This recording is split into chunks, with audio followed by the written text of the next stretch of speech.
और जो power play में अगर हमने विकेट नहीं निकाले तो जैसे हमने बोला तो पाकिस्तान वर्सेस इंडिया का जो मैच है बहुत टक्कर देगा। तो बुमराह की जो पहली गेंद से वहाँ पे टप्पे पे रहता है, वो एक खास बात है उनके पास। अगर जितने नाम हमने देखे अगर एक साथ बल्लेबाजी कर ले ये तो मुझे लगता है कि बॉल बस हो जाएगी। मोहम्मद आमिर का जो तजुर्बा है वो बहुत काम आएगा उनके लिए।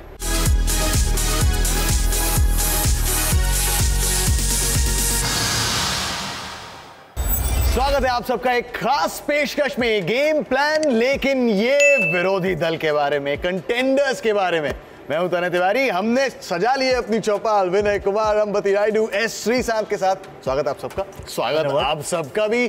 और आज हमने भारतीय टीम की बहुत बात करी है, आज भी बात करेंगे, लेकिन आज मुद्दा है उन कंटेंडर्स का विनय भाई।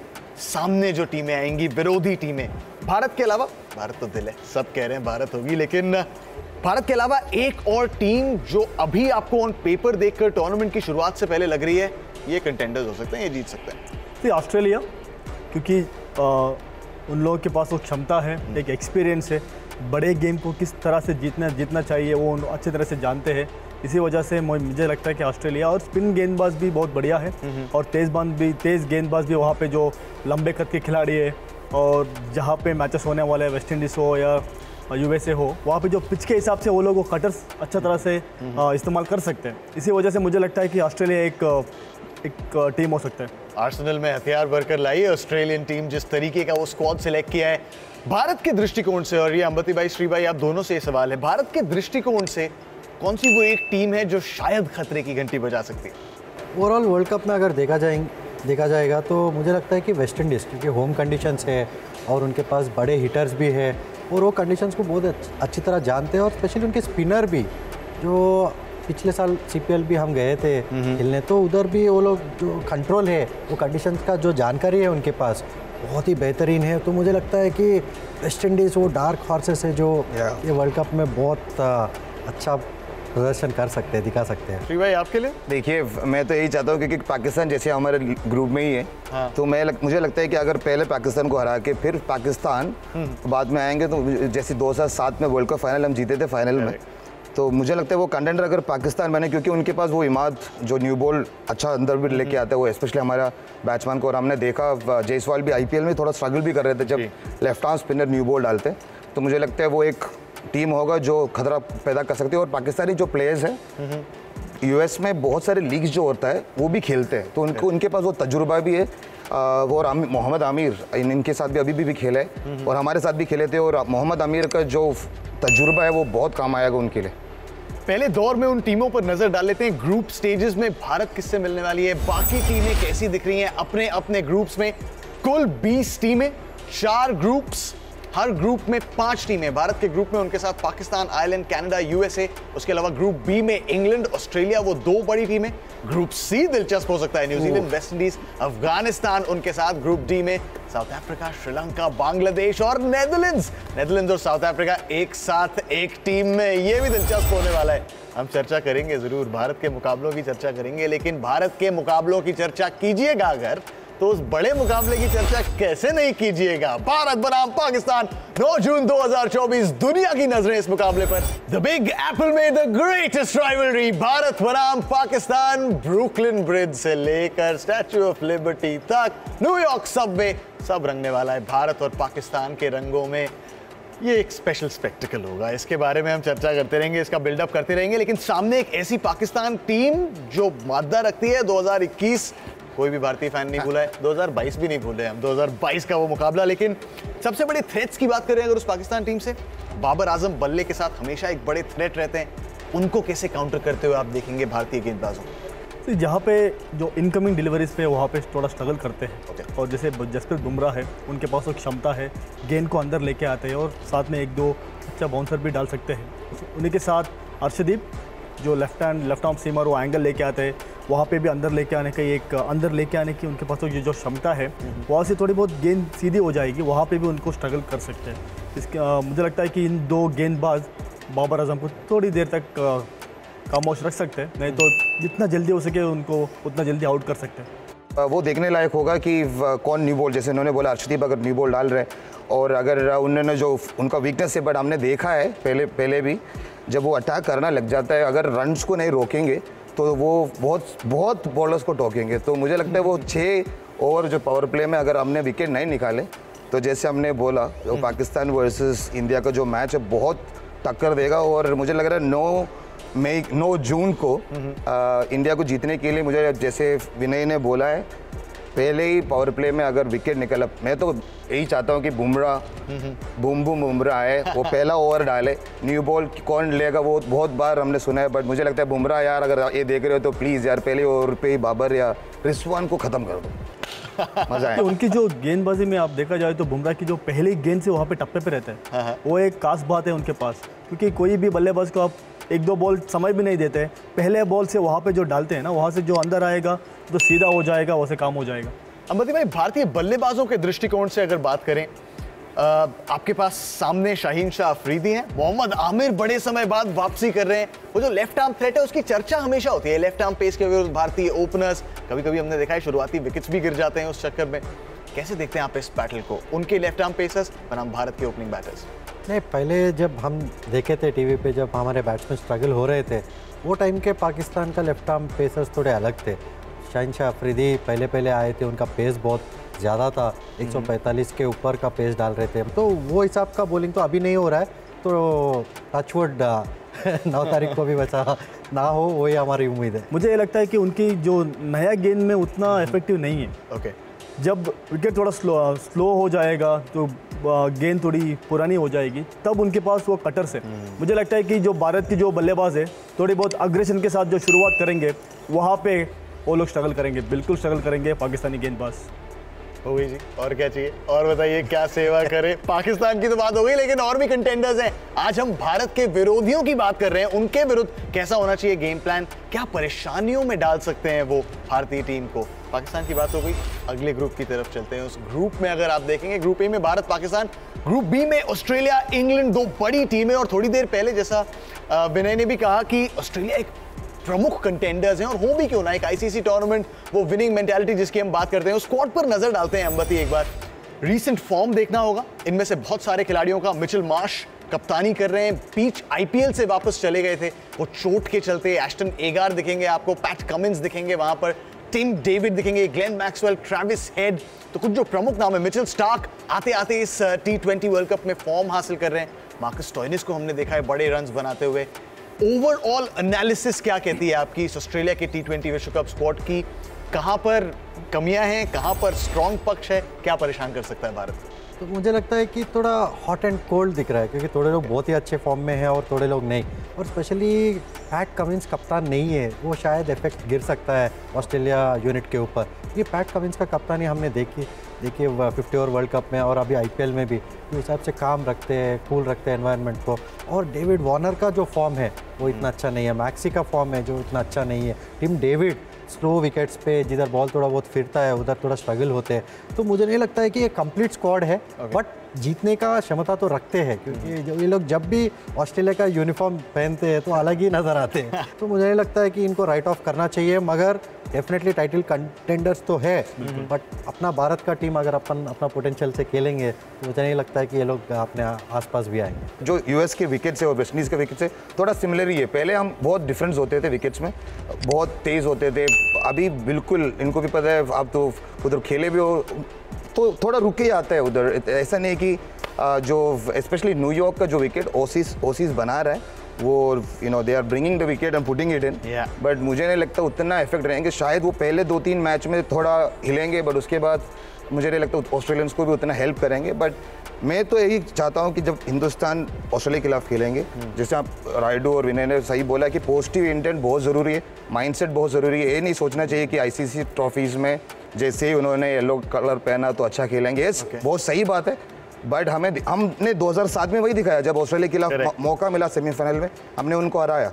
तो मैं वही चाहता हूँ कि 2007 वाला वही समवॉट द सेम लीग भी, आयरलैंड किस जगह पे स्कॉटलैंड थे, पाकिस्तान वही लीग में है, तो उसके बाद शायद फाइनल में भी पाकिस्तान है तो मज़ा आएंगे। तो ऑस्ट्रेलिया के खिलाफ मुझे वो माइंडसेट बहुत ज़रूरी है, और स्पेशली जैसे हमने बोला जो बैटिंग लाइनअप है, बुमराह अर्शदीप को वही होना चाहिए कि rather than containing wickets, you should have the belief that एक हम विकेट निकालेंगे।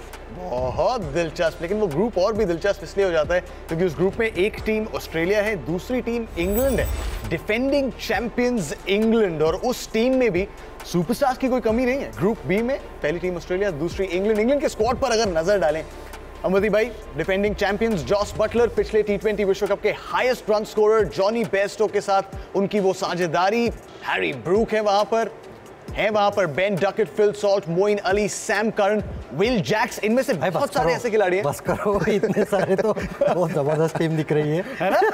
मैं नाम अभी तो आधे ही नाम लिए। नहीं, डराओ मत। बट इनमें बहुत ये देखने वाली चीज़ है कि जोफ्रा आर्चर का जो मतलब जो रिटर्न है, मुझे लगता है कि बहुत बड़ा इफेक्ट रहेगा इंग्लैंड बॉलिंग के डिपार्टमेंट पे, कि वो एक बॉलर है, उसके दिन पे कोई भी बैट्समैन को, कोई भी बल्लेबाज को आउट कर सकता है। मतलब जब बल्लेबाज अच्छा फॉर्म में हो तभी भी आउट कर सकता है, मतलब उतना क्वालिटी और क्षमता रखते हैं जोफ्रा आर्चर। तो मुझे लगता है कि ये इंग्लैंड टीम जो है आज, ये हम लोग इतना क्यों नहीं गिन रहे, क्योंकि पिछला 50 ओवर का वर्ल्ड कप में बावजूद इनके पास इतना अच्छा टीम था, इतना अच्छा नहीं खेल पाए। तो वही अभी देखना पड़ेगा कि वो मैनेजमेंट और जो हिसाब का उनका माइंडसेट रहेगा वो कैसा रहेगा। साथ में मार्कवुड भी है वहाँ पे। देखिए, वेस्ट इंडीज़ हो या यूएसए हो, जहाँ पे विकेट थोड़ा फ्लैट रहता है, वहाँ पे जो एक्स्ट्रा पेस है, एक्स्ट्रा जो रफ्तार है, वहाँ पे बॉल ज़्यादा उछलता नहीं, नीचे आ सकता है। वहाँ पे बल्लेबाज को वो टाइम करना बहुत ज़रूरी होगा, स्ट्रेट बैट से खेलना पड़ेगा। वो आड़ा वाला बैट उतना काम नहीं आएगा अनलेस बॉल ज़्यादा पीछे है। इसी वजह से मुझे लगता है कि वो लोग भी ज़्यादा टीम के लिए एक मुश्किलें पैदा कर सकते हैं। जोफ्रा आर्चर की वापसी से उत्साहित है इंग्लैंड की पूरी टीम और बहुत संयम दिखाया है, और जैसा अमृति भाई ने कहा, विनय भाई ने कहा, इसी वजह से जिस तरीके का टैलेंट लाते हैं, हिट द डेक गेंदबाजी लाते हैं, इसी वजह से इतना संयम रखा है उस इंग्लैंड टीम ने। लेकिन वहाँ बैटिंग पावर हाउसेस की भी बात करें, जॉस बटलर, नाम भी नहीं लेने दिए पूरे अमृति भाई ना। जॉस बटलर, जॉनी गेंदबाज की बात हो रही है, बल्लेबाज भी तो है। Will Jacks, Jonny Bairstow, Liam Livingstone, blow hot blow cold की बात देखिए। बट इस पूरे आईपीएल में अगर रीसेंट फॉर्म देखें तो उस बल्लेबाजी में फॉर्म नजर आ रहा है। देखिए, बल्लेबाज फॉर्म में है, बट जैसे बोलते हैं ना, बुमराह भी फॉर्म में है, चाहल भी फॉर्म में है। जैसे इन्होंने बोला, विनय ने बोला, वो if you hit the deck hard it might keep low also. तो हमारे पास एडवांटेज है, क्योंकि बुमराह के एक मेन, हम तो कोई भी टीम आएंगे बोलेंगे बुमराह है। हाँ, सही है, बट मुझे लगता है इस बार अर्शदीप भी बहुत अच्छा कर सकते हैं, क्योंकि उनकी back of and slower ball भी काम आएंगे। वो न्यू बॉल पे भी बहुत अच्छा यॉर्कर डालते हैं। तो इट्स फॉर मी, कोई भी ओपोनेंट हो, मैं तो हमेशा ही मानता हूँ कि जब आपके गेंद आपके हाथ में, you should have the self believe one, और जो प्लान किया हुआ उसको एक्सिक्यूट करना बहुत ज़रूरी है। क्या बॉलिंग कोच जो आपको प्लान दिया है उनको एक्सिक्यूट करना एक बात होती है। तो मुझे लगता है जैसे उनके ओपनर्स है, अटैकिंग प्लेयर है, जैसे इन्होंने बोला अगर इधर हो सकता है या उधर हो सकता है, तो हम लोग यही दुआ करेंगे कि यार इधर ही हो। ग्रुप सी में न्यूजीलैंड, वेस्ट इंडीज, अफगानिस्तान, ये एक दिलचस्प ग्रुप होने वाला है, और उसमें वो न्यूजीलैंड टीम जो हमेशा डार्क हॉर्सेस रहते हैं, एक टूर्नामेंट में आते हैं, आप शायद सबसे पहला नाम नहीं लिखते अगर टॉप 4 की बात करें, कंटेंडर्स की बात करें, लेकिन फिर जब वो आते हैं तो अपनी गेंदबाजी से, अपनी बल्लेबाजी से, पंचिंग अबव देयर वेट, इनकी डेफिनेशन होनी चाहिए। केन विलियमसन और उनकी टीम कमाल करने की आदी है, उनको पता है कैसे करते हैं कमाल। केन विलियमसन स्पेशली बड़े टूर्नामेंट्स में हमने देखा है, रन्स चाहिए, रन्स बनाएंगे, क्लच सिचुएशन में साझेदारियां बनाएंगे, बड़ा खतरा हो सकता है भारत के लिए। नहीं, बिल्कुल बहुत ही बेहतरीन साइड है, क्योंकि एज ए टीम खेलते हैं। तो मुझे लगता है कि कभी भी पार स्कोर अगर 180 है तो ये लोग हमेशा 10 या 15 रन ज़्यादा ही रहते हैं, क्योंकि फील्डिंग में रोकते हैं। और इनका जो एज अ यूनिट हमने पिछले कई वर्ल्ड कप से देख रहे हैं, 50 ओवर में, T20 में, और 50 ओवर में खास इंग्लैंड में फाइनल तक पहुंचे थे, इधर सेमीफाइनल तक पहुंचे। तो ये हमेशा ICC टूर्नामेंट्स में बहुत अच्छा परफॉर्म करते हैं, और इनका रोल क्लैरिटी बहुत ज़बरदस्त रहता है, क्योंकि एज ए टीम इनको पता है कि टीम को क्या ज़रूरत है, और टीम से आगे कभी इंडिविजुअली कभी सोचते नहीं है। और केन विलियमसन को बहुत तारीफ़ देनी होगी, क्योंकि as a unit, as a leader वो बहुत यूनाइटेड रखते हैं और बहुत काम रखते हैं ड्रेसिंग रूम को। तो मुझे लगता है कि बहुत अच्छे फॉर्म में भी है सब खिलाड़ी, तो दे आर डेफिनेटली ज़बरदस्त कंटेंडर्स है इस वर्ल्ड कप में। अगली टीम पर नजर डालते हैं। उस ग्रुप सी में एक और बहुत बड़ी टीम जिसके बारे में अमृति भाई थोड़ी देर पहले आपने बात करी थी, वेस्ट इंडीज टीम, उनका ये स्क्वाड घर पर खेल रहे हैं। रॉबमन पावेल कप्तान, जॉनसन चार्ल्स आएंगे, रॉस्टन चेज है आपके पास, शिमरन हेटमायर, जेसन होल्डर की वापसी होगी, शे होप दिखेंगे आपको, ब्रैंडन किंग, निकोलस पूरन भी है, Andre Russell, of course Sherfane Rutherford, Romario Shepherd. ये टीम भी एक तो अपनी घरेलू परिस्थितियों में अंबती भाई, दूसरा इतने विकल्प, इतने हार्ड हिटिंग विकल्प ऑलराउंड में चाहिए आपको, बल्लेबाजी में चाहिए। क्या डिमांड है? डिमांड कीजिए, सब मिलेगा। मुझे लगता है कि क्योंकि एक ही टाइम पे 2 ही बैट्समैन बैटिंग कर सकते हैं तो इतना तकलीफ नहीं पहुंचा सकते। अगर जितने नाम हमने देखे अगर एक साथ बल्लेबाजी कर ले ये, तो मुझे लगता है कि बॉल बस हो जाएगी। वर्ल्ड कप के लिए एक दूसरा कंटेनर मंगाना पड़ेगा बॉल का। तो इतना बड़ा स्ट्रेंथ है इनका। वो मुझे लगता है बॉलिंग के डिपार्टमेंट में थोड़ा वीक है। इनके फास्ट बॉलर्स इतने स्ट्रांग नहीं है जितना दूसरे टीम्स के है, और स्पिनर भी अकील हुसैन डिसेंट स्पिनर है, मगर वो क्वालिटी के नहीं है जो दूसरे टीम्स के पास है या अपने पास है। तो वो एक डिपार्टमेंट है उनका, उतना स्ट्रांग नहीं नज़र आ रहा है। मगर जिस दिन बैटिंग करेंगे ना ये लोग, मुझे नहीं लगता है कि कोई स्कोर बस है, कोई स्कोर बस नहीं रहेगा। और एज आई सेड 2 ही लोग बैटिंग कर सकते हैं। तो इंडियन टीम के लिए तो ये लोग हमेशा से थ्रेट रहे हैं, स्पेशली कैरेबियन में और यूएस में भी, क्योंकि इनका हार्ड हिटर्स अपने स्पिनर्स के खिलाफ बहुत अच्छा बैटिंग करते हैं। तो वो एक चीज़ पे नज़र अपने को डालनी पड़ेगी। तो ग्रुप सी की बात हो गई, ग्रुप डी की तरफ चलते हैं।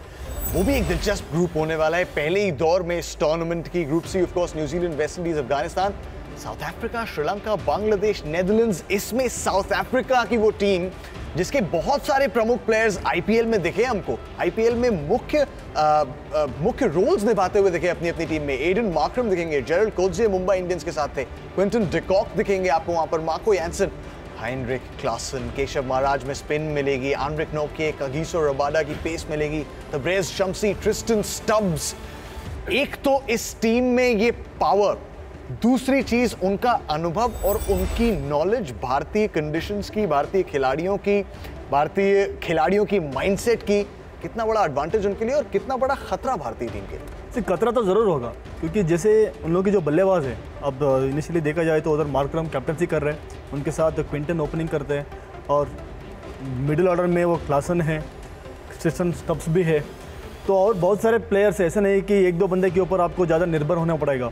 और आजकल ज़्यादातर जो टूर्नामेंट्स हो रहा है, आप देखिए दूसरे जहाँ पे जो लीग्स हो रहा है, वहाँ पे जो विकेट्स होता है सिमिलर वेस्ट इंडीज़ वाला, सिमिलर यूएसए वाला विकेट्स होता है। वहाँ पे जो बल्लेबाज के लिए तो अच्छा मदद मिलता है बल्लेबाजी करने में, और स्पिन के साथ थोड़े बहुत वो टर्न भी मिल सकता है। लेकिन ये बंदे सब कुछ रेडी है, सब प्लेयर्स रेडी है बड़े शॉट्स मारने के लिए और अग्रेसिव क्रिकेट खेलने के लिए। मार्करम की जो कप्तानी है वो एक बिगेस्ट प्लस पॉइंट होने वाला है, क्योंकि जो काम दिमाग से बहुत काम रहता है, बहुत शांत रहता है और राइट डिसीजन लेते हैं। और वो लोग थोड़े उन लोगों की एक नाम जो बैठ चुका है ना वो चौकर करके, उससे बाहर आने के लिए उन लोगों को ये टूर्नामेंट जीतना होगा। उसके लिए टीम तो है, रेडी है टीम उन लोगों के पास, लेकिन 1-2 बंदे वो रिस्पॉन्सिबिलिटी के साथ जो बल्लेबाजी करेंगे और गेंदबाजी करेंगे। और फील्डिंग, जैसे हम न्यूजीलैंड के बारे में बात करते हैं, फील्डिंग कैसे वो लोग 10-15 रन रोक सकते हैं, ये लोग भी वही तरह का क्षमता रखते हैं।